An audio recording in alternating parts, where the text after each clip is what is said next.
Le concept de l'infini constitue l'un des thèmes les plus profonds et les plus ardus de la pensée humaine.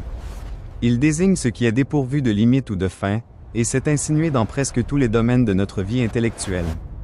Des équations précises des mathématiques aux lois grandioses de la physique, en passant par les réflexions sublimes de la philosophie, l'infini rôde constamment en arrière-plan et façonne la manière dont nous percevons la réalité. Du simple comptage des nombres à l'élaboration de modèles destinés à expliquer l'univers, ce concept nous accompagne sans cesse. Notre système numérique quotidien commence certes par des nombres finis, mais il recèle la possibilité d'une extension infinie, formant ainsi le cadre fondamental qui structure l'observation humaine du monde. Pourtant, lorsque l'on considère la logique et le monde concret observable, l'infini devient une notion extrêmement inconfortable et paradoxale. Dans l'univers physique que nous voyons et touchons directement, il n'apparaît jamais réellement. Nous ne pouvons néanmoins l'ignorer. Imaginons l'infini comme une ombre intellectuelle qui existe bel et bien dans notre esprit, mais qui nous échappe dès que nous tentons de la saisir. Cette propriété floue fait de l'infini non seulement un outil mathématique, mais aussi une source inépuisable de fascination et de frustration. En explorant ce concept, les hommes découvrent de nouvelles vérités, tout en prenant conscience de leurs propres limites, ce qui les plonge dans des conflits intérieurs. Cette ambiguïté rend l'infini encore plus captivant. Prenons un exemple simple tiré des mathématiques, la suite des nombres naturels. 1, 2, 3, et ainsi de suite, sans jamais s'arrêter. Cette série s'étend vers l'infini positif et devient immensément grande. Au cours de toute l'histoire de l'humanité, y compris chez les plus grands mathématiciens, personne n'a jamais atteint ni calculé ce nombre positif infini définitif. La réponse est évidemment non, et elle le restera à jamais.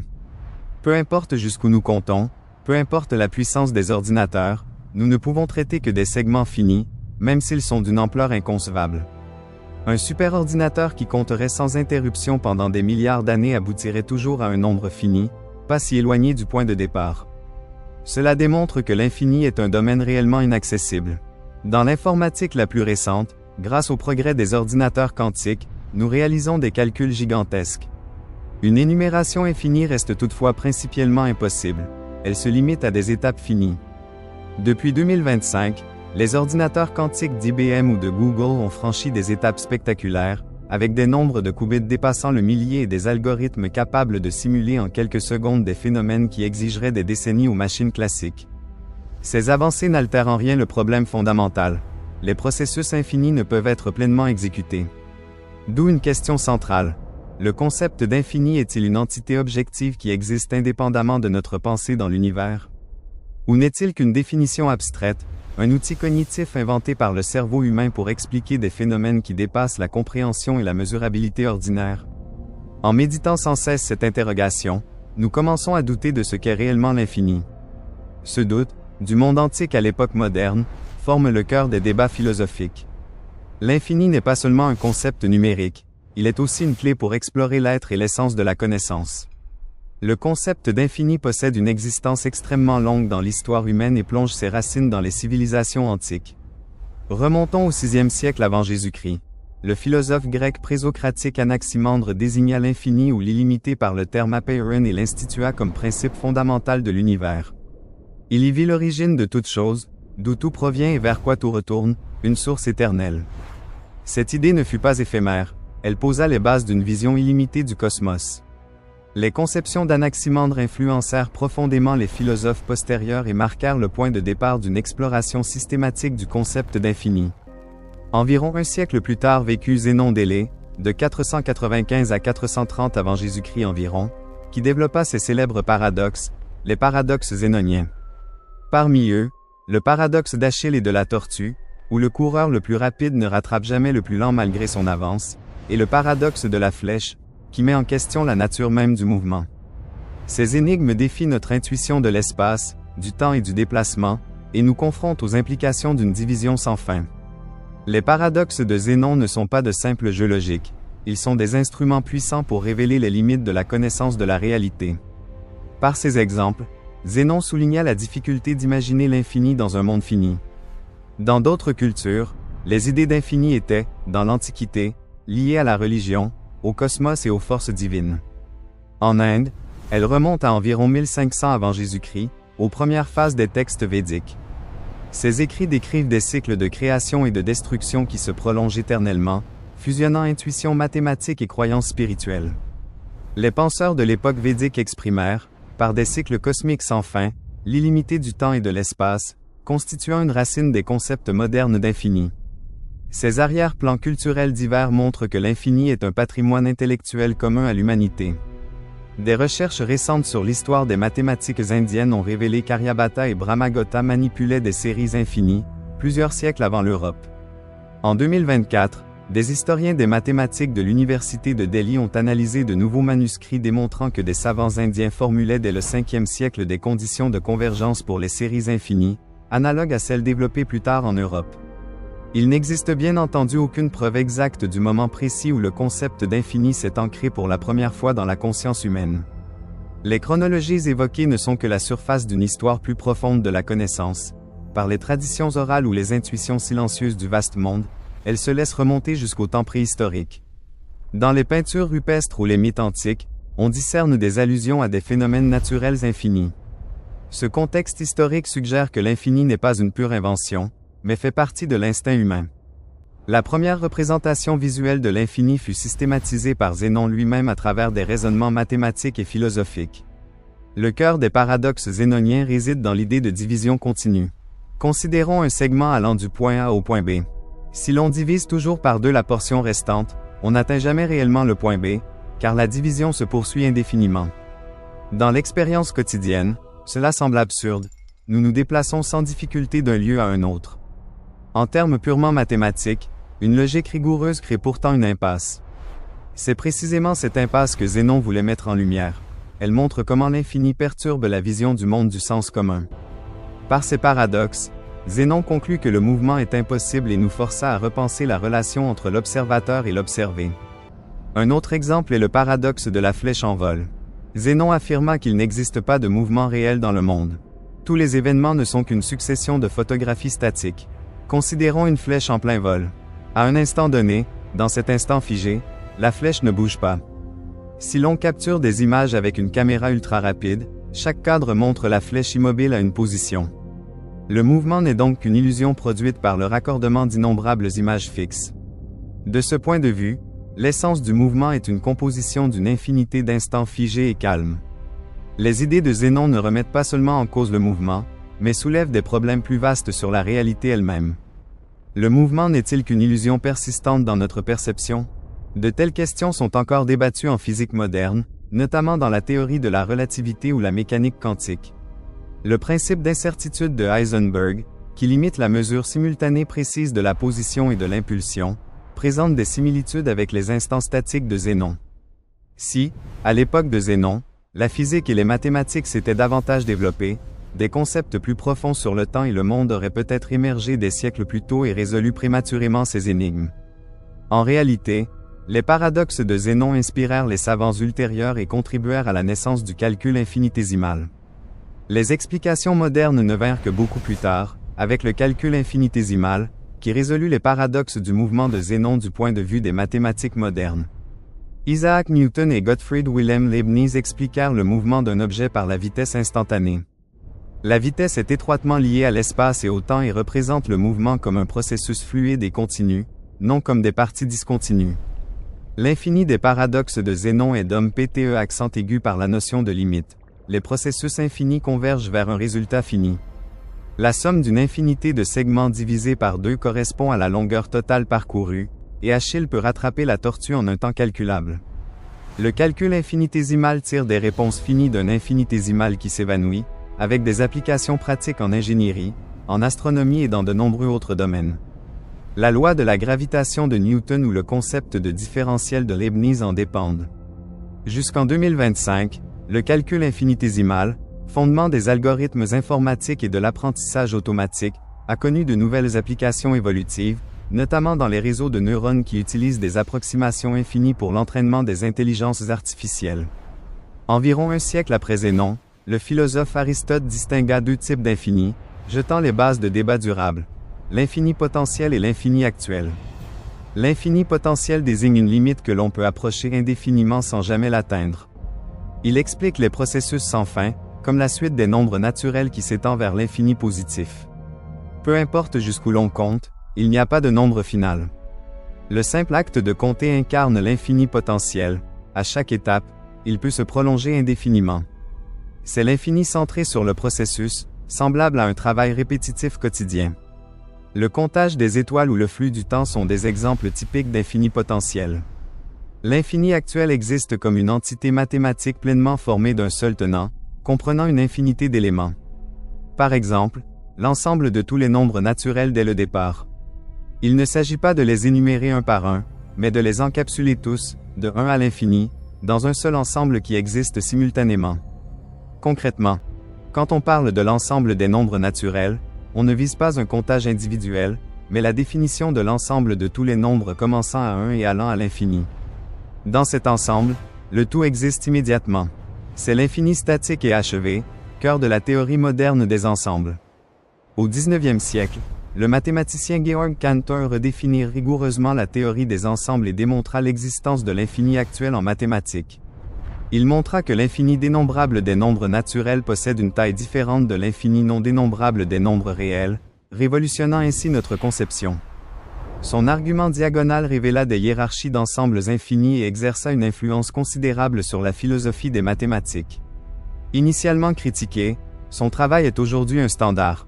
Les réalisations de Cantor sont indispensables à la théorie moderne du calcul et à l'informatique pour manipuler l'infini. Jusqu'en 2025, la théorie cantorienne des ensembles trouve des applications en cryptographie, où des ensembles infinis sont simulés dans des algorithmes finis pour créer des chiffrements sécurisés. Un exemple saisissant d'infini actuel au-delà de l'arithmétique est le paradoxe de l'hôtel de Hilbert, proposé par David Hilbert, un hôtel comportant une infinité de chambres. Théoriquement, cet hôtel peut accueillir une infinité de clients sans jamais être complet. À l'arrivée d'un nouveau client, on lui attribue la chambre 1. Si la chambre 1 est occupée, le client de la chambre 1 passe à la 2, celui de la 2 à la 3, et ainsi de suite, le client de la chambre NNN passant à la chambre N plus 1 N plus 1 N plus 1. Par ce réarrangement infini, la chambre 1 reste toujours libre pour le nouveau venu. Cela montre que les ensembles infinis peuvent absorber davantage d'éléments sans s'épuiser, soulignant la propriété contre-intuitive de l'infini actuel. L'hôtel de Hilbert est souvent utilisé comme expérience de pensée vivante pour illustrer les structures infinies dans les cours universitaires. Plongeons plus avant dans les nombres fondamentaux. Ils ne se composent que des chiffres de 0 à 9. Pour représenter des valeurs plus grandes, on les combine selon les règles de position du système décimal. Pourquoi cette combinaison ne s'arrête-t-elle jamais? Cela ressemble à un trou noir qui engloutit la matière.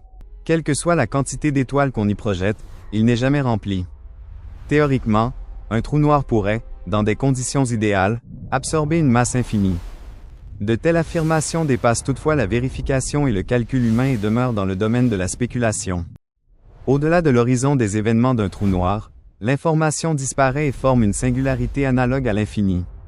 Des observations récentes ont permis au télescope Event Horizon de capturer en 2019 la première image d'un trou noir. Jusqu'en 2025, des télescopes améliorés comme la prochaine génération de l'Event Horizon Télescope ont fourni des données plus détaillées, offrant des indices indirects sur la physique près de la singularité, y compris des effets quantiques susceptibles d'atténuer les infinis. Imaginons la numérisation de la vie. Les données et l'information sont abondantes, chacune pouvant être convertie en un nombre spécifique. Cela suggère que tout ce qui nous entoure obéit à un principe mathématique.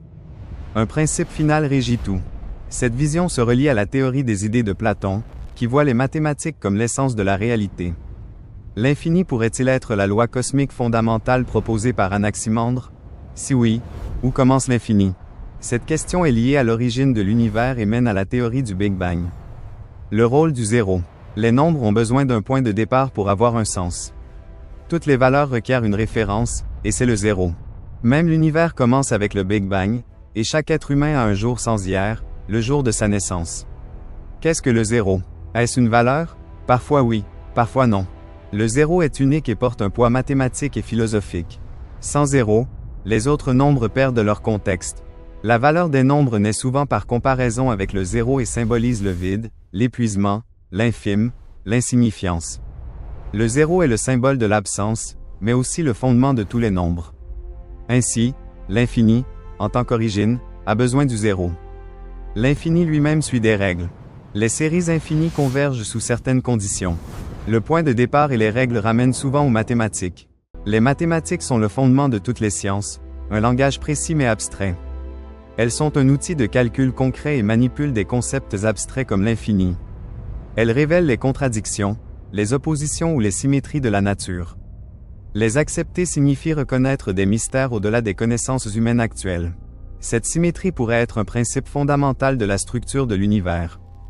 Quittons les mathématiques pour nous tourner vers la physique. L'infini existe-t-il en physique? La réponse est à la fois oui et non. Où l'infini apparaît? Dans la relativité générale, les grandeurs physiques deviennent infinies dans les singularités des trous noirs ou lors du Big Bang. L'expansion de l'univers évoque un espace infini, le temps semble sans fin. Les équations de la relativité générale prédisent des infinis dans les champs gravitationnels extrêmes. Les observations les plus récentes du fond diffus cosmologique, analysées par le télescope spatial Planck jusqu'en 2025 avec des données complémentaires du télescope spatial James Webb, indiquent une géométrie plate de l'univers, ce qui soutient la possibilité d'un espace infini et renforce les données disponibles. Où l'infini est éliminé. Des approches comme la théorie des cordes ou la gravité quantique supprimant les infinis et les remplacent par des structures finies à petite échelle. Dans la théorie des cordes, les particules fondamentales sont des cordes vibrantes, finies en deçà de l'échelle de Planck. Pourquoi l'infini signale-t-il une impasse? Simplement parce qu'en physique, l'infini indique un effondrement. Avec l'évolution du calcul et du raisonnement humain, l'infini invérifiable est rejeté. Tout exige clarification et révélation de la nature véritable. Pourquoi les particules existent-elles? Pourquoi tournent-elles sans cesse? Pourquoi des particules identiques possèdent-elles des charges opposées? La science n'a pas de réponses exactes. La plupart des physiciens s'accordent à dire que les équations infinies signalent des modèles incomplets. Ils les éliminent par renormalisation ou introduction de particules symétriques et obtiennent des résultats d'une précision extrême, en accord avec les expériences. En électrodynamique quantique, la suppression des infinis conduit à une précision prédictive stupéfiante. L'échelle de Planck et les limites absolues. Les paradoxes de Zénon se résolvent rapidement à l'échelle de Planck. En tant que plus petite taille significative dans l'univers, la longueur de Planck est de 10-35, 10-35, 10-35 mètres, le temps de Planck d'environ 10-43, 10-43, 10-43 secondes. La division répétée des distances s'arrête à l'échelle de Planck. La microphysique moderne ne reconnaît pas d'intervalle plus petit. L'échelle de Planck relie la vitesse de la lumière, la constante gravitationnelle et la constante de Planck comme limite fondamentale. Il s'agit naturellement d'une tentative des scientifiques pour expliquer l'univers. On ne peut confirmer si l'échelle de Planck est la limite finale. Si la théorie des cordes ou la gravité quantique réussissent à l'avenir, l'humanité pourrait déchiffrer tous les mystères cosmiques et réduire l'infini à une pure abstraction humaine. Ces théories attendent actuellement des preuves expérimentales. Le grand collisionneur de hadrons et les futurs accélérateurs, comme le futur Circular Collidé prévu jusqu'en 2025 et dont le démarrage est prévu pour 2035, seront décisifs pour leur validation. Les défis mathématiques. Le plus grand obstacle de la physique moderne est la mathématique elle-même. Base de la physique, l'infini mathématique ne peut être nié, comme l'ensemble des nombres naturels. Comment les physiciens peuvent-ils prouver, avec les mathématiques, un univers fini? C'est extrêmement difficile. Des normes rigoureuses pourraient entraver les physiciens. Albert Einstein affirma que l'univers pourrait dissimuler des structures mathématiques avancées hors de notre portée. La théorie de la relativité d'Einstein contient elle-même des infinis. Tout en reliant, le monde recèle des contradictions inexplicables. Le cerveau humain tolère admirablement ces contradictions. Pour nous, ce n'est pas un défaut de la nature ou de la pensée, mais une propriété fondamentale de l'univers et de la conscience. Les contradictions stimulent la créativité et le progrès. Exemple de contradiction. Nous nous appuyons sur les inventions scientifiques, mais croyons au surnaturel. Face à la maladie, nous combinons médecine occidentale, herbes orientales et rituels. Les États poursuivent la paix avec des armes lourdes. Absurde, mais vrai, et nous ignorons la logique. La course aux armements est un paradoxe pour préserver la paix. L'ordre mondial se divise en réel, comme la gravitation, les lois biologiques inévitables, et imaginaires, culture, religion, économie de marché, croyances monétaires. Dans Sapiens de Yuval Noah Harari, la plupart des gens n'acceptent pas que l'ordre qui les domine soit imaginaire. Nous naissons dans des ordres imaginaires existants. Les États où l'argent repose sur des accords humains d'imagination. Le physicien Niels Bohr déclara qu'il existe deux sortes de vérités. les vérités superficielles, dont le contraire est faux, et les vérités profondes, dont le contraire est également vrai. Cela montre que les contradictions sont naturelles et inhérentes à la pensée humaine. Peut-être la mécanique quantique détermine-t-elle notre pensée et autorise-t-elle des parallèles comme la dualité onde-particule. Le monde quantique maintient en superposition des états contradictoires simultanément. L'infini en philosophie et en religion. En philosophie et en religion, l'infini est métaphysique et ignore l'intuition et la rationalité. Il appartient à l'ordre imaginaire. Le bouddhisme, l'hindouisme, l'islam et d'autres religions possèdent chacune leur perspective sur une réalité absolue infinie. Dans le bouddhisme, le vide est une connexion infinie, dans l'hindouisme Brahman est l'unité éternelle, dans l'islam Allah est la divinité sans fin. Après une analyse exhaustive et de multiples exemples, il n'existe pas de réponse exacte à ce qu'est l'infini ou s'il existe. L'intuition centrale. L'infini fonctionne avec des règles. L'infini représente des systèmes sans temps continu. Le temps est indissociable de l'univers et anime le vol de la flèche ou l'expansion cosmique.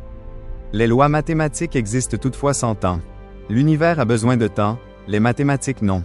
Les mathématiques sont une construction abstraite de règles et de logique, un outil intemporel pour déchiffrer l'univers. Au cœur, nous vivons dans l'univers et ne pouvons le déchiffrer pleinement, comme si nous tentions de nous soulever par les cheveux. Pourtant, grâce aux mathématiques intemporelles, nous y parvenons et réalisons des progrès corrects. La faiblesse. Le cœur des mathématiques recèle un infini vague et inaccessible. Cela prouve que l'univers est fini. L'infini est une abstraction mathématique. Pourtant, par les mathématiques, nous propageons l'infini et bloquons la compréhension complète. Surmonter cela exige de résoudre les contradictions internes, ce qui est presque impossible dans une pensée diversifiée. La capacité du cerveau humain n'est pas infinie, mais pas encore limitée. Les restrictions auto-imposées nous entravent. Par l'éducation et la technologie, nous l'élargissons. Les physiciens modernes éliminent les infinis physiques et déchiffrent tous les niveaux. La gravité quantique et la théorie des cordes montrent des promesses. À l'achèvement d'une théorie unifiée, tous les secrets de l'univers seraient révélés. On peut y voir une fantaisie obstinée ou une tentative pleine d'espoir de saisir l'incompréhensible. Nous pensons et attendons des choses différentes. Non, nous sommes semblables. Nous tournons autour d'intérêts similaires comme la connaissance et la sécurité. Aucune perspective n'est fausse. Pourquoi notre cerveau accepte-t-il ces contradictions? Telle est l'essence de la flexibilité de la conscience humaine, qui ouvre de nouvelles possibilités.